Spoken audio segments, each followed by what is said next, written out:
வணக்கம். இது தமிழ் குரலின் சிறப்பு நேர்காணல். இன்றைக்கு நம்மோடு இணைந்திருக்கிறவர் ஃபர்ஸ்ட் லைன் மீடியாவின் முதன்மை ஆசிரியர் மூத்த பத்திரிகையாளர் ஐயா முனைவர் உமாபதி அவர்கள். சார் வணக்கம். சார் வணக்கம். வணக்கம்.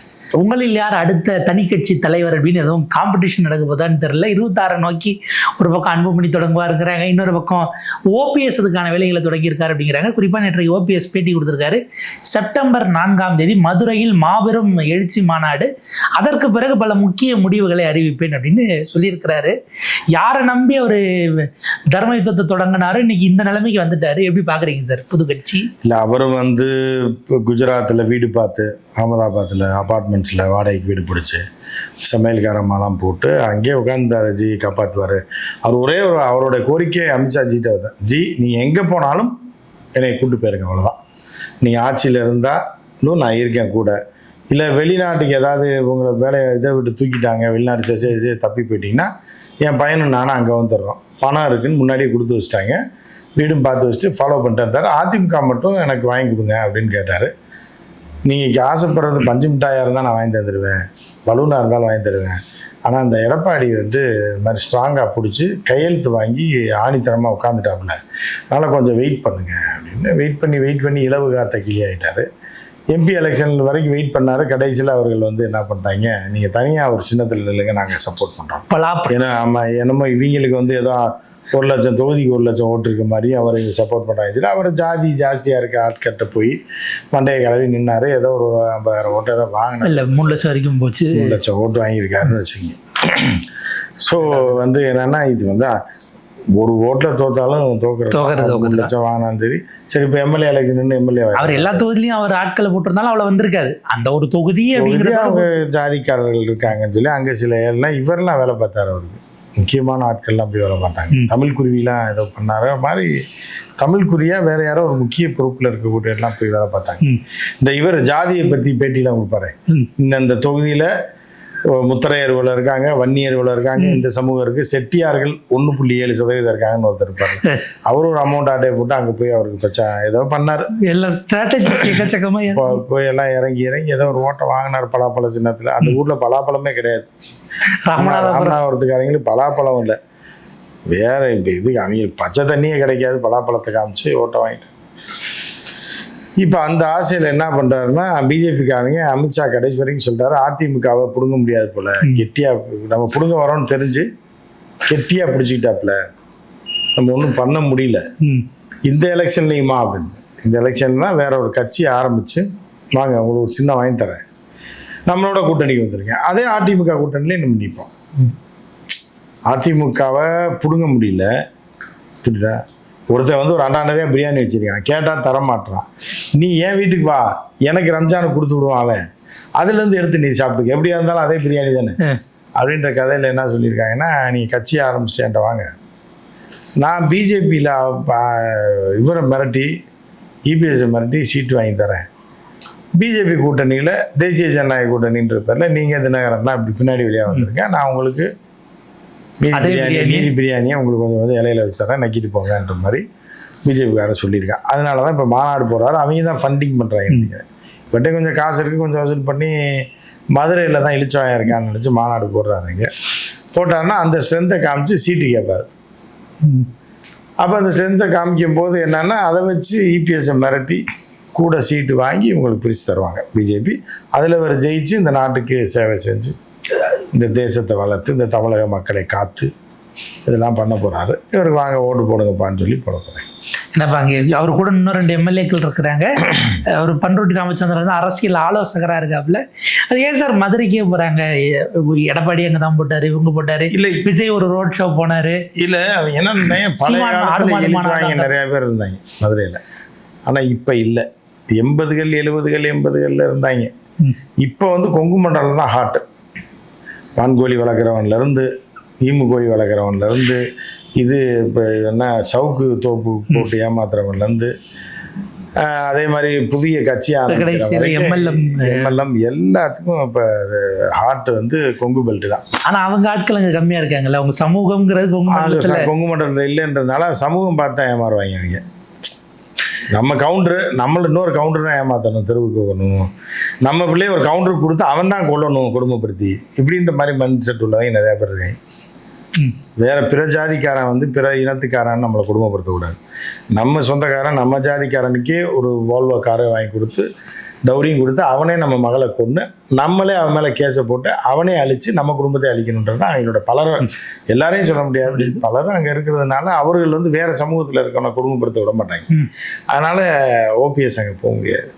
ஓபிஎஸ் மதுரையில் போனால் அவங்க சமூகத்துக்காரன் அவங்க ஏமாத்தணும். அந்தந்த சமூகத்துக்காரன் என்ன நினைப்பான்னா அந்தந்த சமூகத்துக்காரன்ட்ட தான் ஏமாறணும்னு நினைப்பான். இப்போ நிகிதா ஏமாத்தினது பூரா அவங்க சொந்தக்காரங்க சமூகத்து தான். இந்த மாதிரி தான் இருக்குது. அதே மாதிரி அன்புமணி ராமதாஸ் பார்த்தீங்கன்னா ஊரை ஏமாற்ற மாட்டாங்க, வன்னிய மக்களை ஏமாத்தி அவங்க கோடீஸ்வரன் கையில் கூட்டு வந்து ட்ரெயினில் கல் ஏறி விட்டுட்டு இவங்க நல்லா வாழ்வாங்கன்றது இது காலங்காலமாக நடக்குது. அந்த மாதிரி தான் இப்போ ஓபிஎஸ் எங்கே போவார், அவங்க ஆட்கள் அதிகமாக இருக்கக்கூடிய மதுரை மாவட்டம், சவுத் நோக்கி திருநெல்வேலி மாவட்டம், தென்காசி மாவட்டம், இங்கே தான் அவர் வேலையை காட்ட முடியும். ஸோ அதனால மதுரையில் மாநாடு போடுறாரு.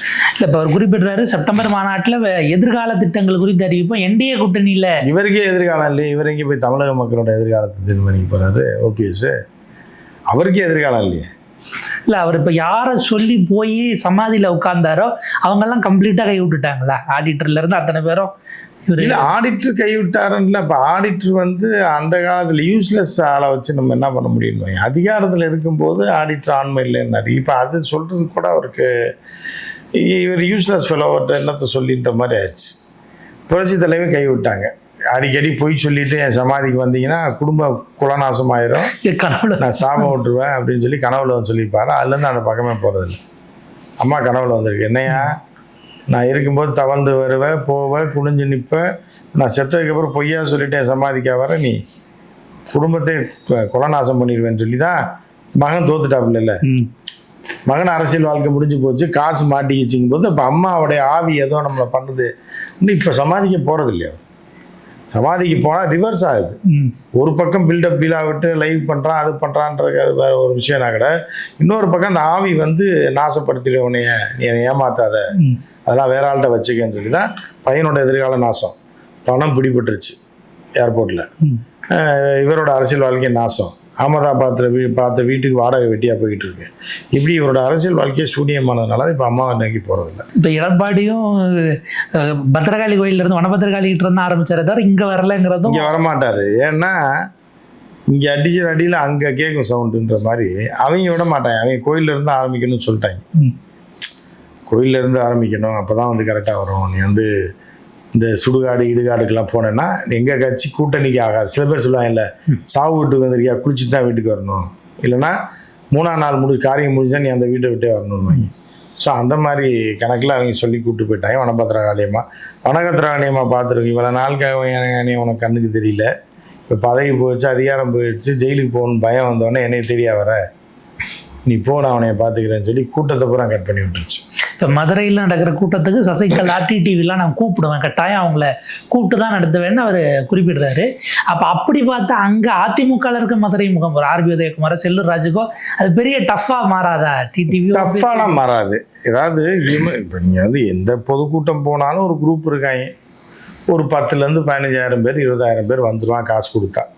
அதுக்கு ஏஜென்ட் மாதிரி என்ன சில ஆட்கள். இப்போ இவர் மட்டும் கூட்டம் போட்டால் ஆள் வர மாட்டாங்கன்னா சசிகலா வர்றாங்கன்றதுனால அந்த ஜாதியை காட்டுறது. அதாவது கல்லறின மக்களும் தேவரின மக்கள் எல்லாமே ஒன்றா இருக்காங்க, நம்மளுடைய தலைவி சசிகலா தான், நான் வந்து ஒரு ஏஜென்ட் மாதிரி தினகரனையும் நான் கூப்பிட்டு வந்துட்டேன், இவங்க தான் நம்ம ஜாதிக்கு தூணு. அப்போ நம்ம ஜாதி வலுவாக நிற்கணும் அப்படின்னா அதிமுகவுடைய வாக்கு வங்கி பிரித்து நம்ம சக்தியை காட்டணும், ஜாதியோட சக்தியை, அதுக்காக உருவாக்குறது தான் அது.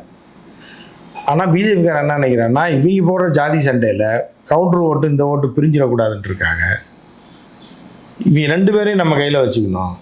இந்த பக்கம் எடப்பாடியும் கையில் வச்சு கவுண்டர் ஓட்டையும் அள்ளணும், அந்த பக்கம் மதுரையை தாண்டி கல்லர் தேவர் ஓட்டையும் வாங்கி அகமுடியார் முக்குளத்தோர் ஓட்டை வாங்கி அங்கேயும் நம்ம ஓபிஎஸ்க்கு விழுகக்கூடிய ஓட்டுகளை ஒட்டுமொத்தமாக ஆட்டையை போடணுன்றது தான் அவர்களோட கணக்கு. ஒட்டு மொத்தத்துக்கு நீங்கள் எவனா எப்படியோ போங்க, மொத்தத்தையும் ஆட்டையை போடுறது நான் தான்றது தான் அவங்களோட கணக்கு. இல்லை இப்போ அதை நயினாரை கொண்டு வந்ததும் கூட அதில் ஒரு விஷயம் அதில் பார்க்கப்பட்டது. எடப்பாடிக்கு விழாத முக்குளத்தூர் ஓட்டை நயினாரை வச்சு வாங்க முடியும், நயினாரை வச்சும் ஓபிஎஸ் வச்சும் சசிகலாவை வச்சு வாங்கணுன்றது தான் அவருடைய நீண்ட கால கணக்கு. தேர்தல் நேரத்தில் சசிகலா களத்தில் இறங்கிடுவாப்புல. யாருக்கு ஆதரவாங்கிறதுன்னு கேள்வி. பிஜேபிக்கு ஆதரவாக தான் கூட்டணியில் இருப்பாங்க. தேசிய ஜனநாயக கூட்டணின்ற பேரில் உள்ள இருப்பாங்க. அவங்க போட்டியிட மாட்டாங்க. ராஜமாதா கணக்கு சசிகலாலாம் போட்டி விட மாட்டாப்புல. ஆதரவாக பிரச்சாரம் செய்வாப்புல. தங்களுடைய ஜாதி ஓட்டை வாங்கி கொடுக்கறதுக்கு ஒரு பிளான் பண்ணுவாங்க. இல்லை, இப்போ இதற்கு அடுத்தபடியாக பார்த்தோம்னா என்டிஏ கூட்டணியில் தான் இருக்கீங்களா அப்படின்னும் போது இன்னும் 8 மாதம் இருக்குது. எதிர்காலத்தில் என்ன வேணாலும் நடக்கலாம். பொறுத்த குழந்தை பிறகுற கூட அப்படி தானே சொல்லுவாங்க. என்ன ஸ்கேன் பண்ணி, இப்போ நீங்கள் ஸ்கேன் பண்ணி பார்த்தா ஆனா பொண்ணா என்னன்னு தெரிஞ்சு போயிடும். ஆனால் வந்து நீங்கள் 8 மாதத்துக்கு முன்னாடி எப்படி சொல்ல முடியும்? இப்போ தான் மாதமாக இருக்குது, 8 மாதம் கழிச்சு தான் குழந்தை பிறக்கும். அப்படிங்கும்போது அது அவர் சொல்கிற கரெக்ட் தான். 8 மாதம் கழிச்சு என்ன நடக்கும்ன்றது அவர் அப்புறம் தான் சொல்லுவார். இல்லை, அவர் விஜய்க்கு ஆதரவாக அந்த இடத்துல பேசுறாருல. விஜய் வந்து நல்ல வழியில தான் பயணிச்சுக்கிட்டு இருக்காரு. எதிர்காலத்தில் ஜனநாயக ரீதியாக அவர் என்ன முடிவு இல்லை, அது எப்படின்னா இந்த கலர் சமூக ஓட்டு இது கூட்டத்தெல்லாம் காமிச்சு வச்சுக்கிட்டு ஸ்டாண்ட் பையில் பிஜேபி கடைசி நேரத்தில் நம்மளையும் காலவாரி தெருவில் விட்டாங்கன்னா இப்படி பண்ணுவார். இல்லைன்னா பிஜேபிக்காரங்களே ஒரு இதை போட்டிருப்பாங்க. என்ன போட்டிருக்காங்கன்னா, எடப்பாடியை நாசமாக்கிடுவோம், அதிமுக கட்சி நாசமாக்கணும் அப்படின்னா நீ விஜயோட போய் சேர்ந்து நீ நாசமாக போயிரு, எடப்பாடியை சேர்த்து நாங்கள் நாசமாக்கிடுறோம். இதில் இந்த ஓட்டுகளை வச்சு நாங்கள் ஜெயிச்சு நாங்கள் ஒரு 10 சீட்டு வந்துட்டோம்னா அடுத்த பிளானு அடுத்த தேர்தலில் ஏடிஎம்கேன்னு ஒன்று இருக்காது. அப்புறம் நீ வா, நம்ம கூட்டணி வச்சு கூட்டணி ஆட்சி அமைப்போம் அப்படின்றது தான் அவரோட பிளான். 2026 தாண்டி 31 வரைக்கும் யோசிக்கிறாங்க எனக்கு. இப்போ நீ போய் விஜயோட சேர்ந்து விஜய் நாசப்படுத்தி நீ நாசமாக போயிரு, இந்த பக்கம் எடப்பாடியாரை நாசமாக்கிட்டு நாங்கள் அப்படியே உயிரோடு இருப்போம். அதில் இருந்துகிட்டே இருக்கும்போது எடப்பாடியாரை அடுத்த எலெக்ஷன் வரைக்கும் இருக்க மாட்டார், நாசமாக்கிடுவோம் கட்சி. பொதுச் செயலாளர் நீங்கள் வந்து விஜய் நாசமாக்கிட்டீங்கன்னா டக்குன்னு 2031 நம்ம 2 பேரும் ஜாயிண்டை போட்டு அதிமுகவை நீ கைப்பற்றுது, நாங்கள் பிஜேபி தலைமையில் ஆட்சி, அதிமுக கூட்டணி, பிஜேபிக்காரன் சிஎம், நீ துணை சிஎம், அவங்க எல்லாம் அமைச்சர். அப்படி இந்த மாதிரி பல திட்டங்கள் இருக்குது. எப்படி போகுதுன்னு பார்ப்போம். உங்கள் நேரத்துக்கு பொறுத்தளவுக்கு நன்றி சார்.